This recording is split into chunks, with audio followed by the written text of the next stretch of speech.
Most entrepreneurs completely undervalue the importance of mental health. How do I know this? I did it myself for many years.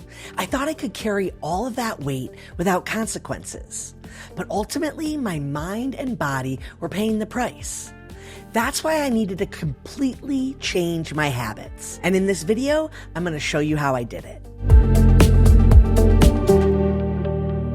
Hey everyone, welcome back to Success Rewritten. I'm your host, Emily Lemenzo-Washkovic, and today's episode is going to be a solo episode where you hear just from me. I'm going to talk a little bit about some of the habits I have that protect my mental health as an entrepreneur. And I didn't build these habits because I'm disciplined or really care about staying on top of things. I actually built them because I had no other option. In 2018, I had a mental health episode. I had a manic episode, which then turned into full-blown psychosis. My boyfriend didn't know what was happening. He called my parents, who were able to luckily get me to an emergency room.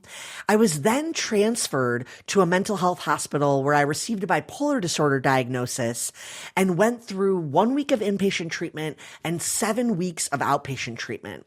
I was on medical leave for nearly 3 months, and when I went back to work, I had to put a lot of these habits into place in order to maintain my balance and honestly, my health. And over time, I realized these habits were helping me in tons of ways. I was worried because it was things like sleeping more and working less. And I thought it would make me worse at my job, but I actually found the opposite to be true. And fast forward to the fall of 2025, when I was laid off from my company and started my journey as an entrepreneur, I quickly learned that I needed to keep these habits up if I wanted to be an entrepreneur. And at first, it felt a little counterintuitive. I thought of entrepreneurship as having way more work, not being able to just work set hours. But ultimately, if I don't stick to these habits, my mental health will not be in a good place, which means I can't keep being an entrepreneur. So I thought I'd share some of these from my point of view and my perspective, and hopefully give you a little bit of motivation to maybe incorporate some of these into your own life. Because whether you had a serious event that caused you to change your habits or not, these are really helpful habits for any entrepreneur. The big core tenets to my habits are rooted in sleep, structure, and my workload. The biggest thing is making sure I know that I have goals for these areas and also understand that sometimes they're going to ebb and flow with life, but I need to get back to the core baseline as a reset. So I'm not saying I'm perfect on these all the time, but they're my goals. They're my structure that I shoot for. And when things start to feel a little bit off balance, they're what I use to reset. Now, with sleep, I know a lot of people say they can't get more sleep. They don't know where they'd find the hours, but ultimately, all of us need sleep for our brains to function properly. I go for a minimum of 8 hours of sleep a night, and I do that not only with the help of my bipolar medication, but also with some very intentional behaviors. I try to go to sleep within the same hour and a half window every night, and I try to wake up within the same window. I also keep my sleep environment ready for sleep. It's cold, it's dark, and it also is set up in a way where that is all I do when I go in there. I don't scroll on my phone in bed. I really intentionally keep my bed for sleeping. Now, when it comes to structure, when I had a full-time job, I always made sure my dogs got walked every morning before that first meeting.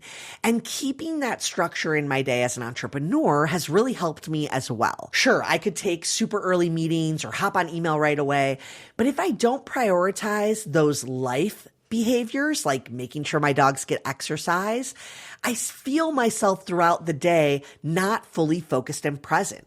So keeping that structure in my day is extremely helpful. And then also having workload limits. So really making sure that I'm honest with myself about what I want to accomplish in a day or a week, and I'm not pushing beyond that, because there's always more that you could be doing, especially as an entrepreneur. But you have to set limits or you'll burn yourself out. And there's nothing worse than not holding your own energy in control so that you can keep expending it, right? Now, when I think of workload limits, there are certainly days where I work longer or more than I thought I would. But the way I try to keep this in control is by setting to-do lists for the week. So every day I might have a thing or two things on my list that I want to get done, but I have a week's to-do list that I focus on. And that's what I use to see if I'm getting everything done. Now, if I'm ever in a place where I'm not getting all of my stuff done and I need to carry things over from one week to another, that's when I look and see, do I need to break that item down a little further? One example might be recording an episode.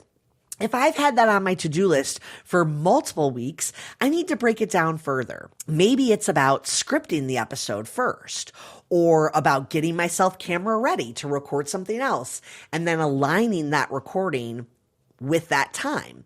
There's lots of little things that you can do to kind of make sure that you're being mindful about when you're working and how much you're working. And the real ultimate goal is to be able to maintain and sustain your output.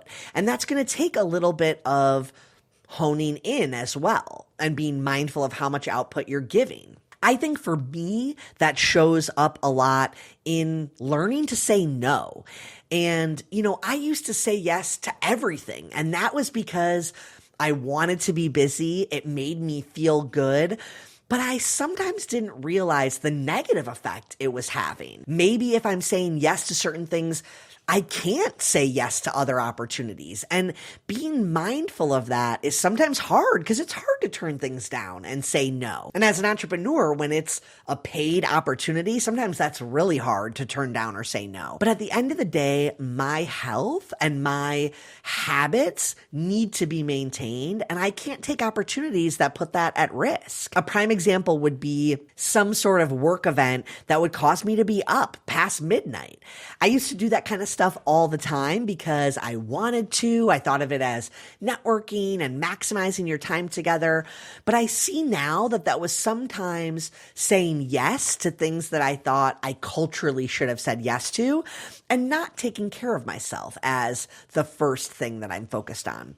So I really do try to be mindful of my output, not only my work output, but my energy and effort, and making sure I'm not putting things like my sleep at risk. The biggest thing when it comes to creating these habits and really sticking to them is shifting your mindset. And for me, when I was in inpatient treatment and then figuring out what my return to work looked like, I definitely had some mindset that I needed to shift, specifically from this thought process of being so busy that I don't have time to take care of myself.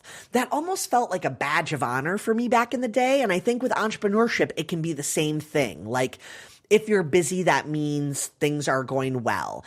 And ultimately, when you shift that priority and make yourself the priority and have that mindset shift of, I'm not being lazy or wasting time or, slowing down my hustle, but I'm actually refueling myself to maintain hustle. That's a mindset shift that can be extremely helpful. When I first started my entrepreneurial journey, I remember my therapist saying to me, you have to set work hours. And I was like, I can't do that. There's just no way. As an entrepreneur, I don't know. And she said, well, there's always going to be more work to do. So if you don't decide what the hours are, not only are you going to work all the time, but you're never going to actually rest. And that had already been happening. I wasn't enjoying watching TV. One of my favorite wind down relaxation techniques. And she said, that's the problem. You're trying to do things that usually relax you, but your brain is telling you you should be doing something else. If you set work hours, then you should be working during those. And after, it's okay to relax or do something else because you're supposed to be taking that rest and recharge. She was right. It's been helping me a lot to have those set hours and to shift my mindset to think about the fact that I'm resting for my future times when I need to be on or creating or there for my clients. The thing about this that's probably the hardest is it takes time before you can see that value. I remember returning to work and thinking, if I sleep 2 extra hours a night, or if I don't start work until 9 and stop at 6, I'm not going to be good at my job. I truly thought that. I thought I was going to have to find another job or that I was going to be laid off because I couldn't produce. That did not happen. I became more effective. I felt sharper when I was at work. I was more focused and present. And ultimately, I learned that these things were good for me. They made me a better employee, but I needed to see the proof in that pudding before I believed it. And that's why setting these habits can be really hard. But trust me, if you just do the sleep focus, for example, give it a week and you will start to feel those residual positive benefits of increasing your sleep, which yes, means you're awake and productive less hours in the day, but I promise your brain is sharper. The other hard truth about this is it's never going to be linear. You're not going to build these habits and keep them forever and never have them shaken. Life is going to happen. I traveled a couple weeks ago. It required a red eye. That shook some of my habits, and I had to do a hard reset to get back to basics. And that's what's required of everyone when you're building new habits. Sometimes you're going to be in the system, you're feeling it, and you're getting that entire recirculating vibe of doing the good behavior, having the healthy output, and wanting to do it more. But there's going to be times when you bend or break these habits and you go back to zero. So when I go back to zero and do a hard reset, the first thing I do is sleep. Try to get to bed as early as I can that night. Make space to eat earlier. Do things earlier so that I can wind down and go to bed earlier. But also separate myself from my devices a couple hours before I wind down. Don't have my email be the first thing I look at in the morning when I wake up. These are the little habits and discipline practices that you can build. They're going to stretch, bend, and break, and you can go back to them when you need a reset. As an entrepreneur with bipolar disorder and ADHD, I need habits to help guide me, but I also know that I need to be flexible on myself. And if I'm not hitting these every day, I can't get down on myself or tell myself I'm doing a bad job. I just have to try to do it again the next day.